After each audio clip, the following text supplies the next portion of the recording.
21वीं सदी वो दौर जब इंसान अपनी भागदौड़ भरी जिंदगी, जिम्मेदारियों और परेशानियों में पूरी तरह उलझा हुआ था। तब किसी ने सपने में भी नहीं सोचा था कि हमारी इस धरती पर हमसे कहीं ज्यादा बुद्धिमान आंखें नजर रखे हुई थीं।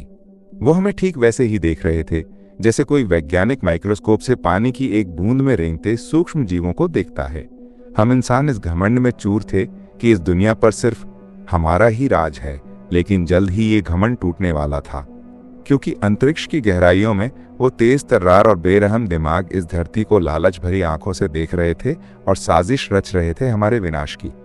कहानी शुरू होती है रे फेरियन नाम के एक आदमी से, जो न्यू जर्सी के एक बंदरगाह पर क्रेन चलाने का काम करता था। उसकी जिंदगी भी बड़ी सी क्रेन जैसी ही थी, माइनस ऊंची, अकेली और सिर्फ अपना ही बोझ उठाती हुई। पर यह बोझ काम का नहीं, उसकी पर्सनल लाइफ का था। रे एक लापरवाह और बचकाने नेचर का आदमी था।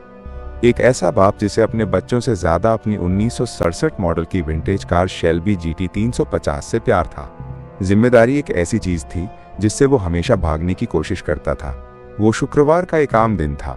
रे अपनी शिफ्ट खत्म करके घर लौटा ही था कि दरवाजे पर उसकी एक्स वाइफ मैरी आ गई। वो अपने नए अमीर पति टिम के साथ बच्चों को उसके पास छोड़ने आई थी।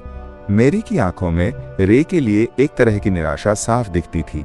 रे का 16 साल का बेटा रॉबी किसी बारूद के गोले से कम नहीं था। उसके दिल में अपने बाप के लिए नफरत भरी थी और वो अपने हर एक्शन से ये दिखाता भी था। वहीं उसकी 10 साल की बेटी रेचल एक डरी सहमी चिड़िया जैसी थी, जिसे हर छोटी छोटी बात से डर लगता था, खासकर बंद जगहों और तूफान से।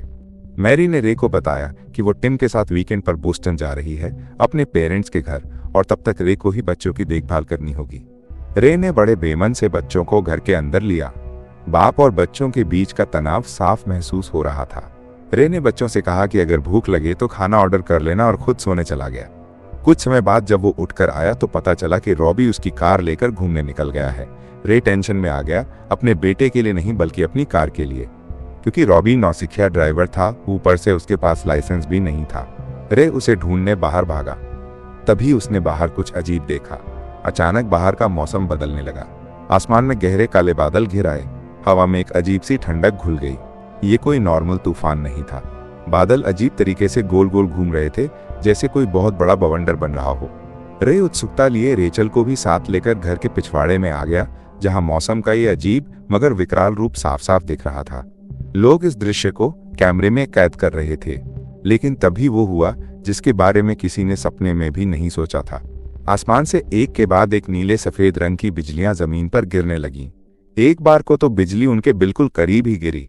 रेचल बहुत ज्यादा डर गई और घर के अंदर आकर टेबल के नीचे छिप गई। ये देख रे ने मुस्कुराते हुए कहा कि फिक्र मत करो, बिजली एक जगह पर 2 बार नहीं गिरती। लेकिन बिजली गिरी 1 से ज्यादा बार, और वो भी एक ही जगह पर। रे की भी कंपकपी छूट गई। वो दुबक कर रेचल के साथ टेबल के नीचे छिप गया। अब रेचल को अपने भाई रॉबी की फिक्र होने लगी। उसने अपने पिता से रॉबी को ढूंढने जाने को कहा, लेकिन रे के तो डर से जैसे हाथ पैर जाम हो चुके थे। तभी कुछ ही देर बाद तूफान थम गया, लेकिन इस तूफान ने सारे शहर की बिजली गुल कर दी थी। फोन, घड़ियां, सब कुछ बंद पड़ गया। रे जब बाहर आया तो बाहर का मंजर और डराने वाला था। तूफान आगे जा रहा था और बाहर सारे लोग हैरान परेशान अपने अपने घरों से बाहर आ चुके थे। सबकी गाड़ियां भी बंद पड़ चुकी थीं। इतने में ही रॉबी भागता हुआ आया। उसने बताया कि रे की कार भी बीच सड़क पर अचानक बंद पड़ गई थी। रे ने रॉबी को घर भेज दिया और अपनी कार लेने भागा। आगे बढ़ते हुए उसने देखा कि एक जगह पर लोगों की भीड़ जमा थी। लोग किसी चीज को घेरे खड़े थे। रे ने भी करीब जाकर देखा। वहां जमीन में एक बहुत बड़ा गोल गड्ढा बन गया था, जैसे आसमान से कोई चीज गिरी हो। लोग आपस में फुसफुसा रहे थे कि यहाँ क्या गिरा होगा, कोई उल्का पिंड या कोई सैटेलाइट। उसी पल जमीन में हल्की सी कंपकपी आहट हुई। पहले तो लोगों ने ध्यान नहीं दिया, पर फिर सड़क पर दरारें पड़ने लगी। गड्ढे के आसपास की जमीन ऐसे हिल रही थी मानो नीचे से कोई चीज जोर लगाकर बाहर आने की कोशिश कर रही हो। लोग डर कर पीछे हटने लगे। तभी कुछ ऐसा हुआ जिससे सारे लोगों का कलेजा कांप उठा।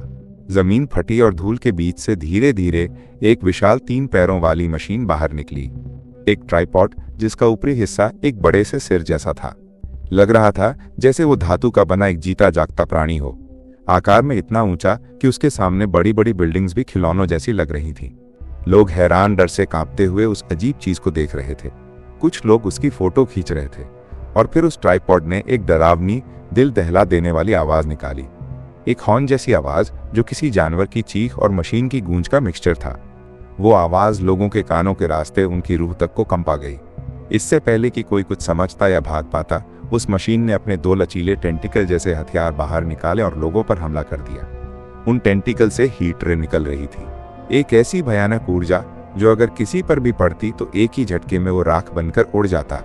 रह जाते तो बस उसके कपड़े। लोग चीखते चिल्लाते एक दूसरे को कुचलते हुए भागने लगे, लेकिन ट्राइपॉड उन सबसे कहीं ज्यादा तेज था। वो अपनी लंबी टांगों पर शहर में घूमने लगा और उसकी हीट रे बिना रुके आग उगलती रही। बिल्डिंग्स, गाड़ियां, इंसान, जो भी उसकी चपेट में आया वो राख हो गया। रे अपनी जान बचाकर बिना सोचे समझे घर की तरफ भाग रहा था। उसकी आंखों के सामने उसके पड़ोसी, उसके दोस्त सब राख बन रहे थे। हर तरफ बस चीख पुकार और जलने की गंध थी।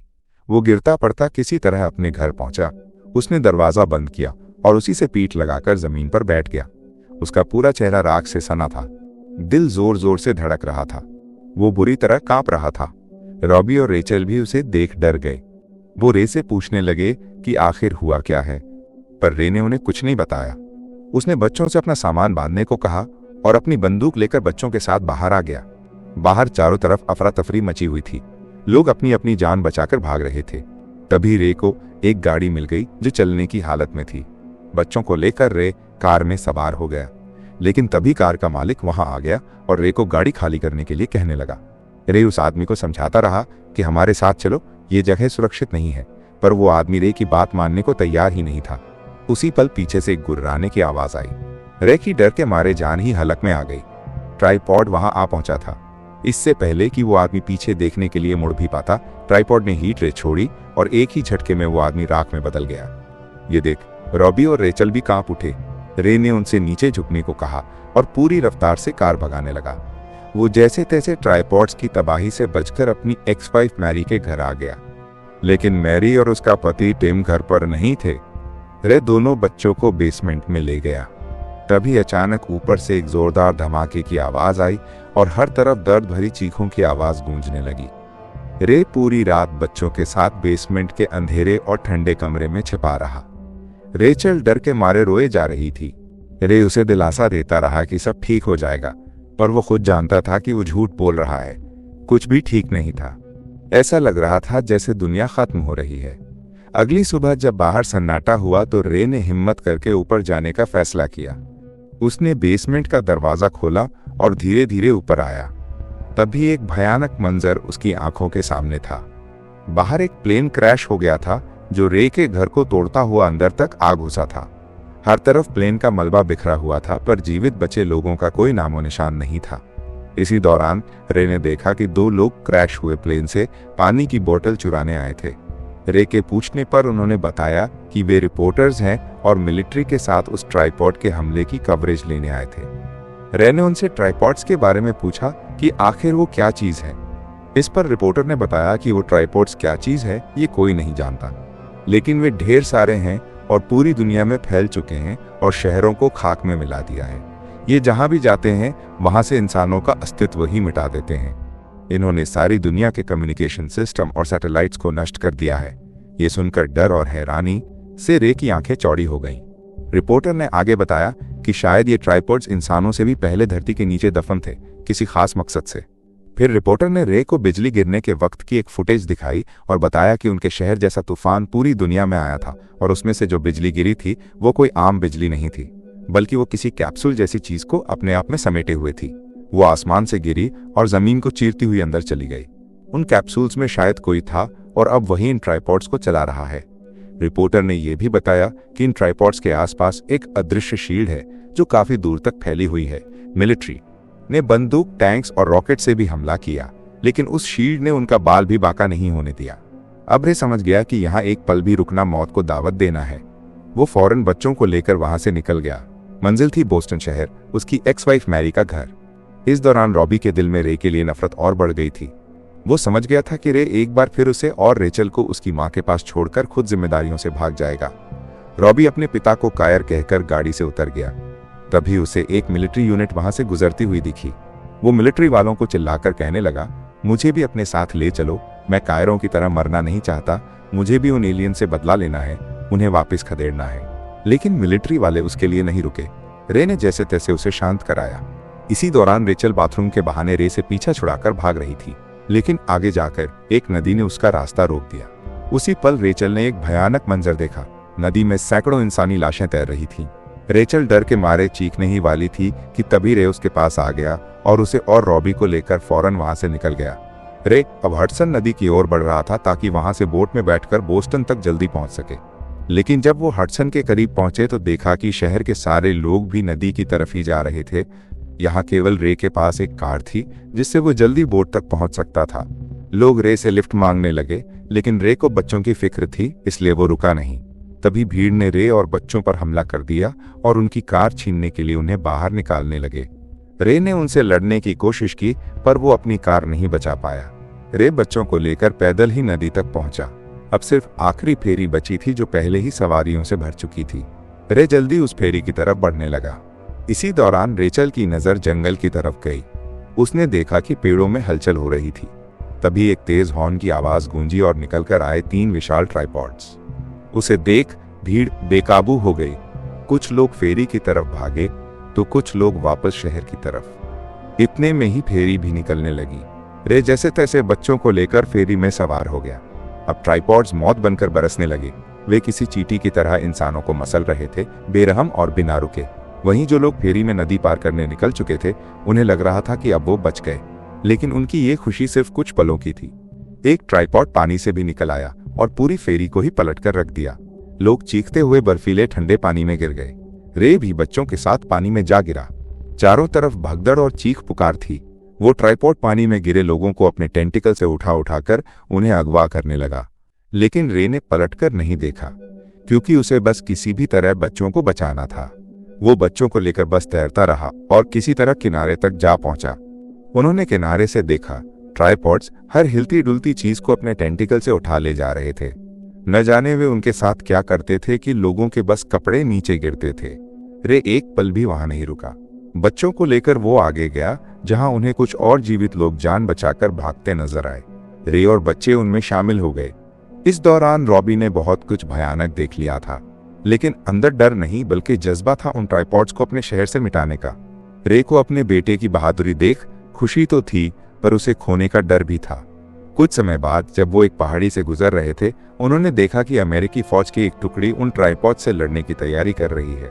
टैंक्स, हेलीकॉप्टर्स सब तैयार थे। रॉबी की आंखों में एक चमक आ गई। उसने कहा, मैं जा रहा हूं, मैं उनके साथ मिलकर लड़ूंगा। लेकिन रे ने उसे कसकर पकड़ लिया और चिल्लाकर कहा, पागल हो गए हो क्या? वो तुम्हें मार डालेंगे। अगर बहादुरी दिखानी है तो अपनी बहन की सुरक्षा करो, उसे बचाओ। रॉबी चिल्लाया, बचाना? हम सिर्फ भाग रहे हैं और कब तक भागेंगे? हमें लड़ना होगा। बाप बेटे के बीच जोरदार बहस हुई। रे ने उसे समझाने की हर कोशिश की, पर रॉबी के सिर पर लड़ने का जुनून सवार था। अंत में रे ने ही हार मान ली और उसे छोड़ दिया। रॉबी फौज की तरफ भाग गया। उसी पल फौज ने ट्राइपॉड्स पर हमला कर दिया था। आसमान मिसाइलों और गोलियों से भर गया था, लेकिन कोई फायदा नहीं था। ट्राइपॉड्स का वो अदृश्य शील्ड सेना के हर वार को बेअसर कर रहा था। अगले ही पल ट्राइपॉड्स ने जवाब में अपनी हीट रे से जवाबी हमला शुरू कर दिया।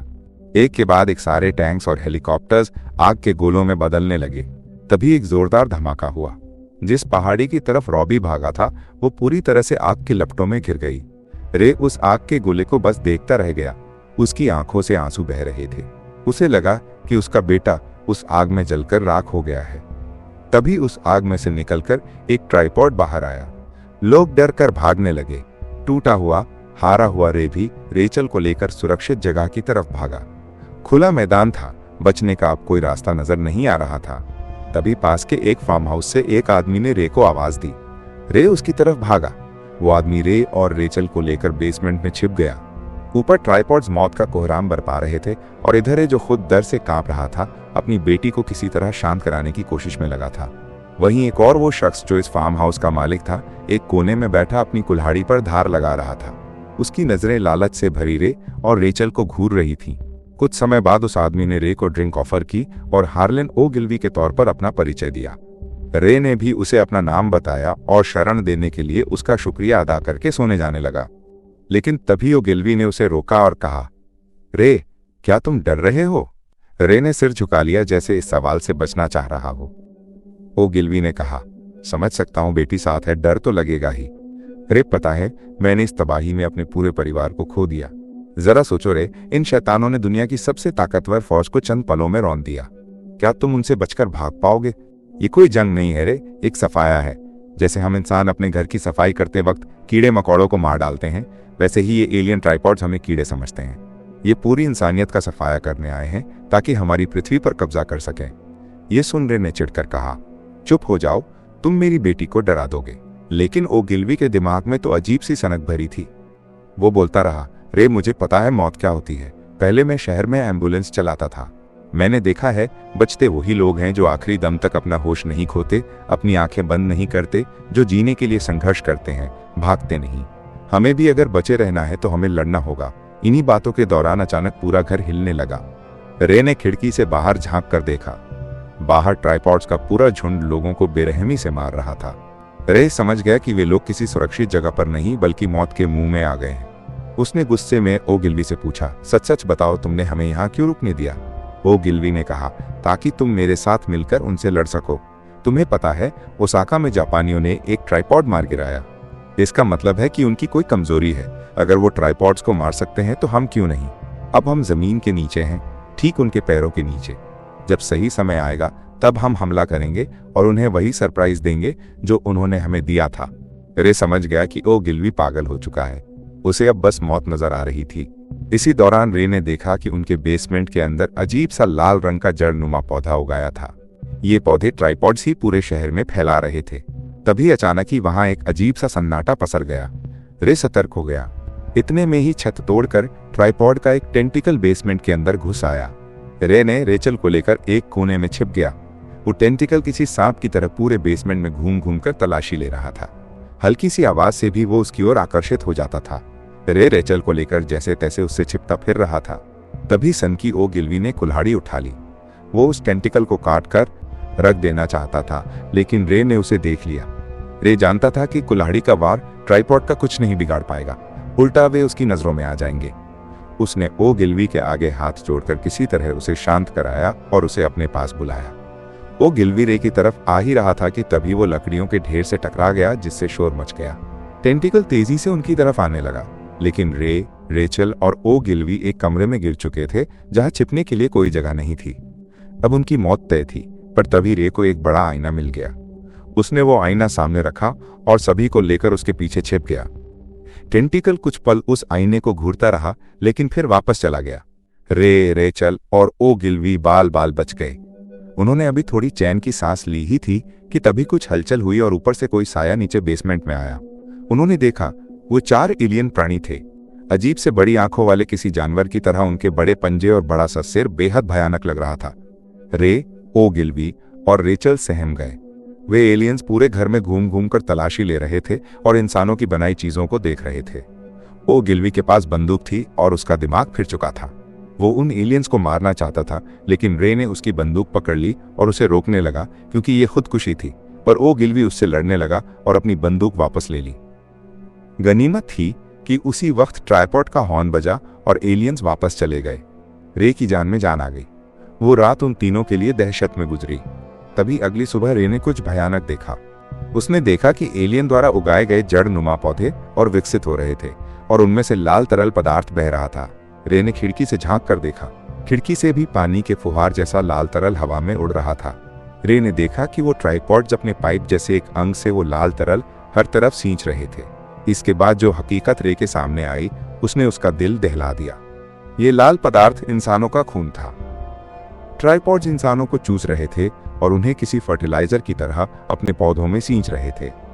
इसी तरह वे पूरी धरती को अपने रहने लायक बना रहे थे। ओ गिल्वी ने भी ये खौफनाक दृश्य देखा और कांप उठा।